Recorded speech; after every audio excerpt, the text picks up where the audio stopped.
ओम शांति। 10/9/2024 प्रातः मुरली। ओम शांति। बाप दादा मधुबन।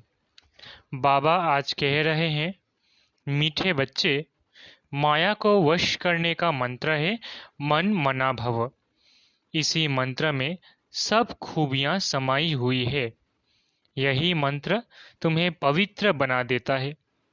मीठे बच्चे, माया को वश करने का मंत्र है मन मना भव। इसी मंत्र में सब खूबियां समाई हुई है। यही मंत्र तुम्हें पवित्र बना देता है। प्रश्न: आत्मा की सेफ्टी का नंबर 1 साधन कौन सा है और कैसे?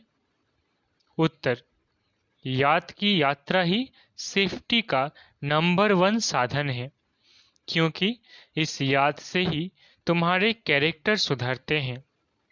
तुम माया पर जीत पा लेते हो। याद से पतित कर्मेंद्रियां शांत हो जाती है। याद से ही बल आता है। ज्ञान तलवार में याद का जौहर चाहिए। याद से ही मीठे सतो प्रधान बनेंगे। कोई को भी नाराज नहीं करेंगे। इसलिए याद की यात्रा में कमजोर नहीं बनना है। अपने आप से पूछना है कि हम कहाँ तक याद में रहते हैं। ओम शांति। मीठे मीठे रूहानी बच्चों को रोज रोज सावधानी जरूर देनी होती है। कौन सी? Safety first. सेफ्टी क्या है? याद की यात्रा में तुम बहुत बहुत सेफ रहते हो। मूल बात ही बच्चों के लिए यह है। बाप ने समझाया है, तुम बच्चे जितना याद की यात्रा में तत्पर रहेंगे, उतना खुशी भी रहेगी और मैनर्स भी ठीक होंगे, क्योंकि पावन भी बनना है, कैरेक्टर्स भी सुधारना है, अपनी जांच करनी है। मेरा कैरेक्टर किसको दुख देने जैसा तो नहीं है। मुझे कोई देह अभिमान तो नहीं आ जाता। ये अच्छी रीति अपनी जांच रखनी है। बाप बैठ बच्चों को पढ़ाते हैं। तुम बच्चे पढ़ते भी हो तो फिर पढ़ाते भी हो। बेहद का बाप सिर्फ पढ़ाते हैं, बाकी तो सब है देहधारी। इसमें सारी दुनिया आ जाती है। एक बाप ही विदेही है। वह तुम बच्चों को कहते हैं कि तुमको भी विदेही बनना है। मैं आया हूं तुमको विदेही बनाने। पवित्र बनकर ही वहां जाएंगे। छी छी को तो साथ ले नहीं जाएंगे। इसलिए पहले पहले मंत्र ही यह देते हैं। माया को वश करने का ये मंत्र है। पवित्र होने का ये मंत्र है। इस मंत्र में बहुत खूबियां भरी हुई है। इनसे ही पवित्र बनना है। मनुष्य से देवता बनना है। जरूर हम ही देवता थे। इसलिए बाप कहते हैं, अपनी सेफ्टी चाहो, मजबूत महावीर बनना चाहो तो ये पुरुषार्थ करो। बाप तो शिक्षा देते रहेंगे, भल ड्रामा भी कहते रहेंगे। ड्रामा अनुसार बिल्कुल ठीक ही चल रहा है, फिर आगे के लिए समझाते रहेंगे। याद की यात्रा में कमजोर नहीं बनना है। बाहर रहने वाली बांधेली गोपिकाएं जितना याद करती है, उतना सामने रहने वाले भी याद नहीं करते हैं, क्योंकि उनको तरफन होती है शिव बाबा से मिलने की। जो मिल जाते हैं उन्हों का पेट जैसे कि भर जाता है। जो बहुत याद करते हैं वो ऊंच पद पा सकते हैं। देखा जाता है अच्छे अच्छे बड़े बड़े सेंटर संभालने वाले मुख्य भी याद की यात्रा में कमजोर है। याद का जौहर बहुत अच्छा चाहिए। ज्ञान तलवार में याद का जौहर न होने कारण किसको तीर लगता ही नहीं, पूरा मरते नहीं। बच्चे कोशिश करते हैं ज्ञान का बाण लगाकर बाप का बनाएं व मर्जीवा बनाए, परंतु मरते नहीं। तो जरूर ज्ञान तलवार में गड़बड़ है। बाबा भल जानते हैं ड्रामा बिल्कुल एक्यूरेट चल रहा है, परंतु आगे के लिए तो समझाते रहेंगे ना। हर एक अपनी दिल से पूछो, हम कहाँ तक याद करते हैं? याद से ही बल आएगा। इसलिए कहा जाता है ज्ञान तलवार में जौहर चाहिए। ज्ञान तो बहुत सहज रीति समझा सकते हैं। जितना जितना याद में रहेंगे उतना बड़े मीठे बनते जाएंगे। तुम शत्रुप्रधान थे तो बहुत मीठे थे, आप फिर शत्रुप्रधान बनना है। तुम्हारा स्वभाव भी बहुत मीठा चाहिए, कभी नाराज नहीं होना चाहिए। ऐसा वातावरण न हो जो कोई रंज हो, ऐसी कोशिश करनी चाहिए, क्योंकि ये ईश्वरीय कॉलेज स्थापन करने की सर्विस बहुत ऊंची है। विश्वविद्यालय तो भारत में बहुत गाए जाते हैं, वास्तव में वो है नहीं। विश्वविद्यालय तो एक ही होता है। बाप आकर सबको मुक्ति, जीवन मुक्ति देते हैं। बाप जानते हैं सारी दुनिया के जो भी मनुष्य मात्र है सब खत्म होने हैं। बाप को बुलाया भी है इसलिए कि छीछी दुनिया का खात्मा और नई दुनिया की स्थापना करो। बच्चे भी समझते हैं बरोबर बाप आया हुआ है। अभी माया का पंप कितना है, फॉल ऑफ पोम्पे का खेल भी दिखाते हैं। बड़े बड़े मकान आदि बना रहे हैं, ये है पंप। सतयुग में इतने मंजिल के मकान बनते नहीं हैं, यहाँ बनते हैं क्योंकि रहने के लिए जमीन कम है। विनाश जब होता है तब सब बड़े बड़े मकान भी गिर पड़ते हैं। आगे इतनी बड़ी बड़ी बिल्डिंग नहीं बनती थी। बॉम्ब जब छोड़ेंगे तो ऐसे गिरेंगे जैसे ताश के पत्ते गिरते हैं। इसका ये मतलब नहीं है कि वही मरेंगे बाकी दूसरे रह जाएंगे। नहीं, जो जहां होगा, चाहे समुद्र पर, पृथ्वी पर, आकाश में हो, पहाड़ों पर हो, उड़ रहा हो, सब खत्म हो जाएंगे। ये पुरानी दुनिया है ना, जो भी 84 लाख योनियां हैं ये सब खत्म हो जानी है। वहां नई दुनिया में ये कुछ भी होगा नहीं। न इतने मनुष्य होंगे, न मच्छर, जीव जंतु आदि होंगे। यहाँ तो ढेर के ढेर हैं। अब तुम बच्चे भी देवता बनते हो तो वहाँ हर चीज शत्रु प्रधान होगी। यहाँ भी बड़े आदमी के घर में जाएंगे तो बड़ी सफाई आदि रहती है। तुम तो सबसे जास्ती बड़े देवता बनते हो। बड़े आदमी भी नहीं कहेंगे, तुम बहुत ऊंच देवताएं बनते हो। ये कोई नई बात नहीं है। 5000 वर्ष पहले भी तुम ये बने थे नंबरवार। ये इतना किचरा आदि वहाँ कुछ भी नहीं होगा। बच्चों को बड़ी खुशी होती है, हम बहुत ऊंच देवता बनते हैं। एक ही बाप हमको पढ़ाने वाला है जो हमको बहुत ऊंच बनाते हैं। पढ़ाई में हमेशा नंबरवार पोजीशन वाले होते हैं।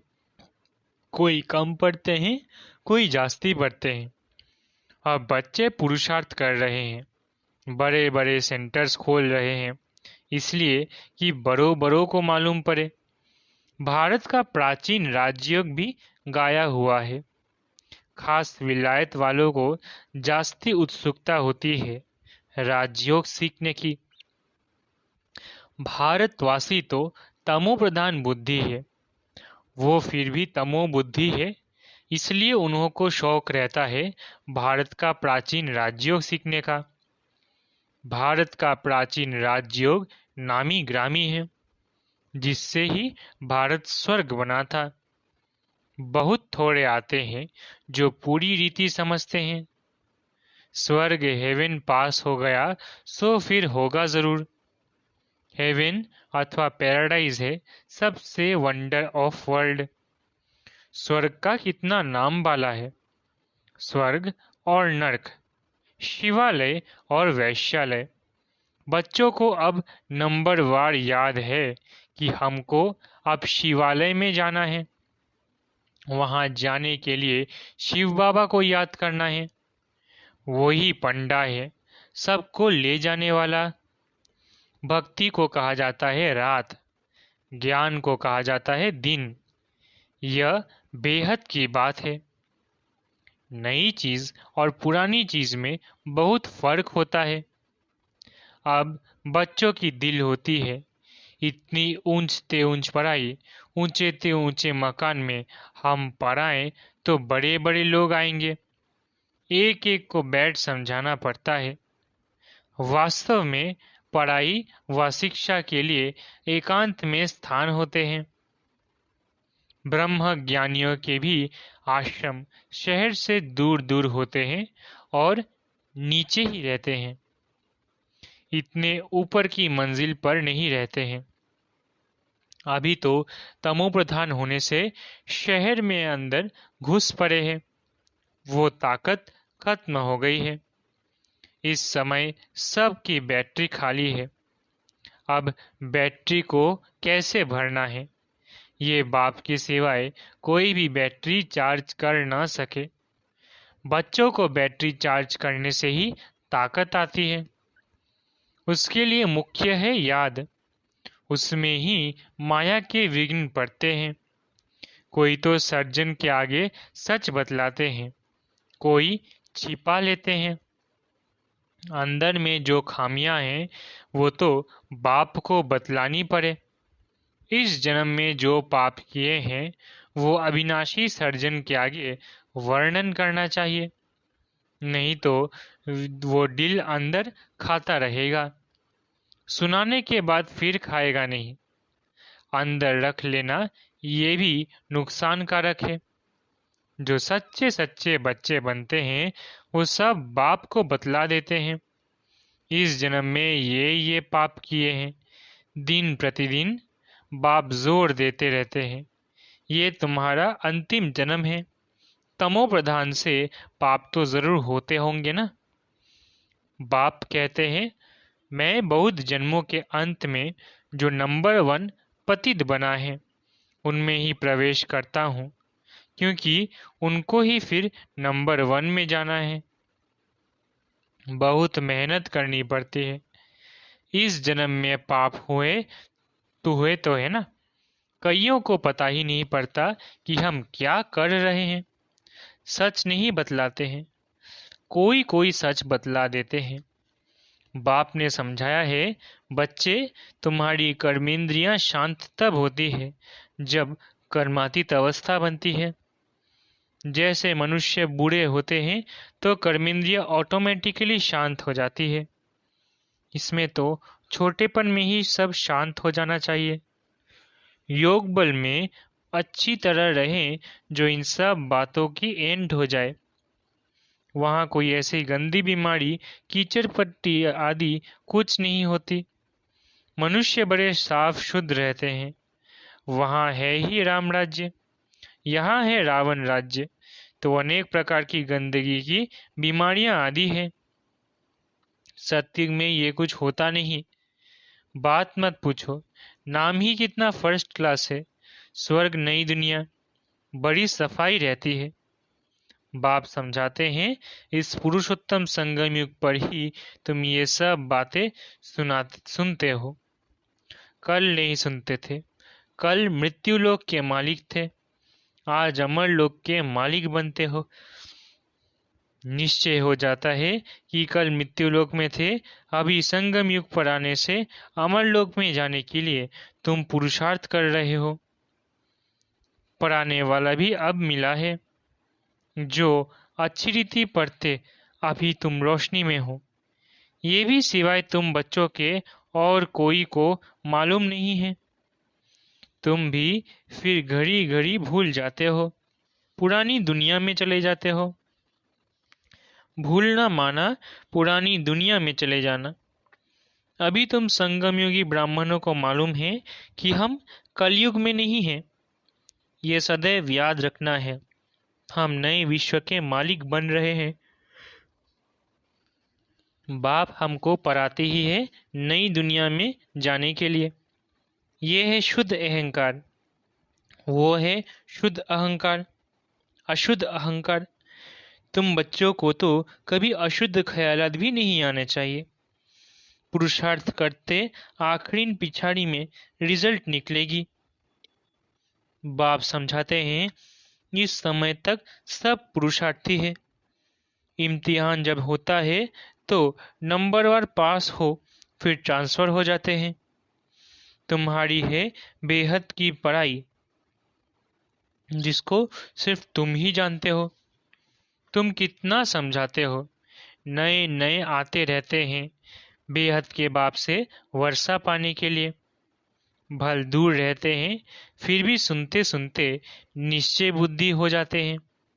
ऐसे बाबा के सम्मुख भी जाना चाहिए। जिस बाप ने बच्चों को पढ़ाया है ऐसे बाप से सम्मुख तो जरूर मिलना चाहिए। समझकर ही यहाँ आते हैं। कोई नहीं समझे हुए हैं तो भी यहाँ आने से समझ जाते हैं। बाप कहते हैं दिल में कोई भी बात हो समझ में नहीं आती हो तो भल पूछो। बाप तो चुंबक है ना, जिसकी तकदीर में है वो अच्छी रीति पकड़ सकते हैं। तकदीर में नहीं है तो फिर खलास, सुना अनसुना कर देते हैं। यहाँ कौन बैठ पड़ाते हैं? भगवान। उनका नाम ही है शिव। शिव बाबा ही हमको स्वर्ग की बादशाही देते हैं। फिर कौन सी पढ़ाई अच्छी? तुम कहेंगे हमको शिव बाबा पढ़ाते हैं, जिसको 21 जन्मों की बादशाही मिलती है। ऐसे ऐसे समझाते समझाते ले जाते हैं। कोई तो पूरा ना समझने कारण इतना सर्विस नहीं कर सकते। बंधन की जंजीरों में जकड़े रहते हैं। शुरू में तो तुम कैसे अपने को जंजीरों से छुड़ाकर आए हो, जैसे कोई मस्ताने होते हैं। ये भी ड्रामा में पार्ट था जो कशिश हुई। ड्रामा में भट्टी बननी थी। जीते जी मरे, फिर माया की तरफ कोई कोई चले गए। युद्ध तो होती है ना। माया देखती है इसने बड़ी हिम्मत दिखाई, अब हम भी ठोक कर देखते हैं कि पक्के हैं व नहीं। बच्चों की कितनी संभाल होती थी, सब कुछ सिखलाते थे। तुम बच्चे एल्बम आदि देखते हो, लेकिन सिर्फ चित्र देखने से भी समझ न सके। कोई बैठ समझाए कि क्या क्या होता था, कैसे भट्टी में पड़े थे, फिर कोई कैसे निकले, कोई कैसे। जैसे रुपये छपते हैं तो भी कोई कोई खराब हो पड़ते हैं। ये भी ईश्वरीय मशीनरी है। ईश्वर बैठ धर्म की स्थापना करते हैं। ये बात किसको भी पता नहीं है। बाप को बुलाते भी है, परंतु जैसे तवाई समझते ही नहीं। कहते हैं ये कैसे हो सकता है। माया रावण एकदम ऐसा बना देती है। शिव बाबा की पूजा भी करते हैं, फिर कह देते हैं सर्वव्यापी। शिव बाबा कहते हो, फिर सर्वव्यापी कैसे होगा? पूजा करते हैं, लिंग को शिव कहते हैं। ऐसे थोड़ी ही कहते हैं कि इसमें शिव बैठा है। अब पत्थर ठिक्कर में भगवान को कहना, तो क्या सब भगवान ही भगवान है? भगवान अनलिमिटेड तो नहीं होंगे ना। तो बाप बच्चों को समझाते हैं। कल पहले भी ऐसे समझाया था। अच्छा, मीठे मीठे सिकिलदे बच्चों प्रति माता पिता बाप दादा का याद प्यारा गुड मॉर्निंग। रूहानी बाप की रूहानी बच्चों को नमस्ते। हम रूहानी बच्चों की रूहानी माता पिता बाप दादा को याद प्यार गुड मॉर्निंग और नमस्ते नमस्ते नमस्ते। शुक्रिया बाबा। धारणा के लिए मुख्य सार। पहला, ऐसा मीठा वातावरण बनाना है जिसमें कोई भी नाराज ना हो। बाप समान विदेही बनने का पुरुषार्थ करना है। याद के बल से अपना स्वभाव मीठा और कर्मेंद्रियां शांत करनी है। दूसरा, सदा इसी नशे में रहना है कि अभी हम संगम युगी है, कलयुगी नहीं। बाप हमें नए विश्व का मालिक बनाने के लिए पढ़ा रहे हैं। अशुद्ध ख्यालात समाप्त कर देने हैं। वरदान: अकाल तख्त और दिल तख्त पर बैठ सदा श्रेष्ठ कर्म करने वाले कर्मयोगी भव। वरदान: अकाल तख्त और दिल तख्त पर बैठ सदा श्रेष्ठ कर्म करने वाले कर्मयोगी भव। इस समय आप सभी बच्चों को दो तख्त मिलते हैं, एक अकाल तख्त, दूसरा दिल तख्त। लेकिन तख्त पर वही बैठता है जिसका राज्य होता है। जब अकाल तख्त नशीन है तो स्वराज्य अधिकारी है, और बाप के दिल तख्त नशीन है तो बाप के वर्षे के अधिकारी है, जिसमें राज्य भाग्य सब आ जाता है। कर्मयोगी अर्थात दोनों तख्त नशीन। ऐसे तख्त नशीन आत्मा का हर कर्म श्रेष्ठ होता है, क्योंकि सब कर्मेंद्रियां लॉ और ऑर्डर पर रहती है। स्लोगन: जो सदा सोमान की सीट पर रहते हैं वही गुणवान और महान है। स्लोगन: जो सदा सोमान की सीट पर सेट रहते हैं वही गुणवान और महान है। अच्छा, ओम शांति। शुक्रिया बाबा।